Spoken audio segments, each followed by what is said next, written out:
Hi, it's Panda Movies here. Today I'm going to explain the horror movie called Drifter. Warning, there are spoilers ahead. Enjoy the video. The movie began with a boy named Miles holding a store owner at gunpoint while demanding that he take all his money and supplies. The owner then acted threatened until he pulled out his gun and shot Miles.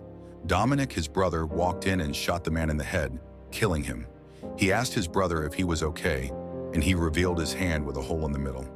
Dominic then improvised a bandage for Miles using duct tape, and they went back to the car and drove off.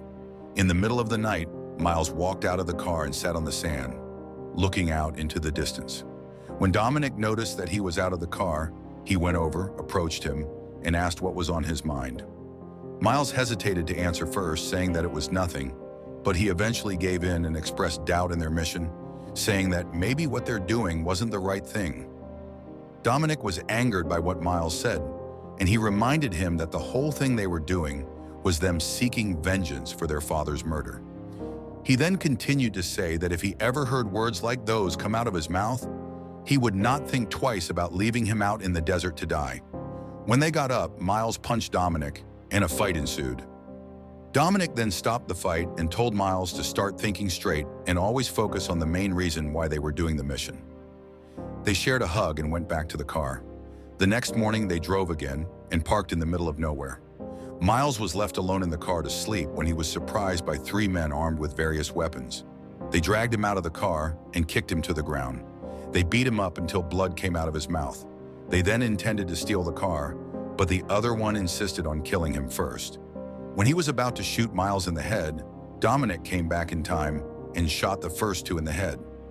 Miles then pleaded for the killing to end, so Dominic made the last one take his clothes off and run. After a while, Dominic shot the man while he was running. They were parked on the side of the road when Dominic cleaned Miles' face. He then encourages Miles to learn how to defend himself because who knows what would happen if he weren't with him one day. After that, they drove off to the hospital. While on the road, they spotted a girl covered in wounds and blood on the road. She told the women that they had killed everyone and that they were going to kill them too. Out of fear, they drove off. In the middle of the drive, Miles and Dominic spotted a small town by the side of the road and figured that they could get some help from the locals there. While driving inside the town, they come across an elderly man who was strolling down the street. They slowed down and tried talking to the man, but he didn't respond or even look in their direction. They tried asking if there were any hospitals nearby, but still there was no response. When they offer him food, the man eventually seems willing to help. While the man was leaning into their car window, he slowly pulled a knife out of his pocket. The man then stabbed their tires, and the two boys were shocked. Dominic jumped out of the car and started beating him up. While Dominic was pinning the man to the ground, Via, a woman who lived in the town, pointed her gun at him and demanded that he stop. Dominic was so filled with rage that he wouldn't stop hurting the man, but he screamed and gave in. Vija then inspected Dominic, and he told her that his brother needed medical attention, so he asked him to help her bring him to her house immediately. They laid down Miles onto a bed. She then began cleaning his wound, while Dominic made sure that Miles was steady. Miles felt every pain, as there was no anesthesia. After the procedure, Vija and Miles talked. Vija told him that she never left town, despite it being very dangerous, since she chose to always stay inside. Dominic then explained that Miles had mental problems and was quite slow. He then thanked Vija and decided to go his separate way, but she attempted to stop him from going around the neighborhood. She explained that the town's leader, Doyle, is dangerous and they should all stay inside her house for their safety. Dominic completely ignored her, pushed her aside, and went out. He grabbed his gun from under the car and started exploring the ruins of the town. He went inside one of the abandoned houses and rummaged through old photos and other antiques. Suddenly, a woman by the name of Sasha popped up and scared Dominic, making him point his gun at her. Sasha was acting odd, and she was dressed in a lace corset and skirt. Dominic then followed her outside as she skipped around while holding a parasol.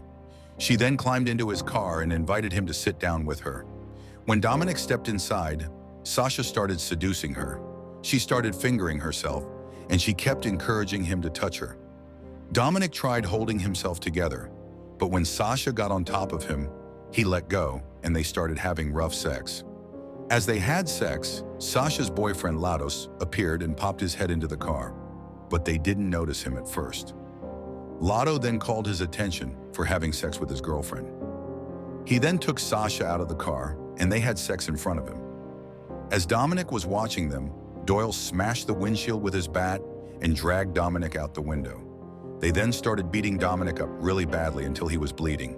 They surround him before breaking into Vija's house. Vija and Miles were sent into a panic when Lado knocked Miles down and held Vija at knife point. Lados then chastised Vija for hiding the brothers from Doyle. Miles was then tied up by Vija as commanded by Lado and sat on a couch. Lados then grabbed Dominic and beat him up with his bat. He then placed the beaten-up Dominic in front of Miles and forced him to watch Doyle deliver the fatal blow. Miles was screaming in agony as he was made to watch Doyle kill his brother by Latos. Later that evening, as they were all gathered in Doyle's place, he told a story wherein he murdered his parents when they refused him medical attention at a hospital. Doyle then confronted Miles as to why they were trespassing in his area and messing up the perfect system that they had already created. Miles was uncooperative and told Doyle, "Fuck you," before his hand was bashed against the table until it bled. In Doyle's living room, Sasha started fighting Vija. Vija stepped out of the room and everybody assumed that she was going to visit Miles, who was imprisoned. Later that evening, Lado entered his cell and threatened him even more. But Miles was too injured to acknowledge everything he was saying. Doyle approached Vija and reminded her that they were the ones who took her in when she needed the most help. He then forced her to wear a black mini dress and started kissing her. He then started being aggressive and bit off her ear. She later visited Miles, who saw her missing ear. She then gave Miles a piece of broken glass to use. Miles was brought to the dining room where he was given an invitation to join them for dinner. He didn't even touch his plate as they began to eat. Instead, he simply observed them. They then gave him a toast and slammed the table. Sasha is stabbed in the throat by Miles after pulling out the glass shard. Doyle watches Sasha die while Latos leaps on him and starts to eat his face. Vija kills Latos, but another gang member kidnaps her. The gang member is brutally murdered by Doyle, who then kidnaps Vija. Vija is shot in the stomach by Miles. The bullet kills both of them after passing through her. Miles gently closes her eyes before pointing the gun at the elderly man they met earlier, who has also been eating Dominic's flesh. As the man whimpers wordlessly, Miles lowers the gun and leaves. The movie ended with Miles walking away from the town,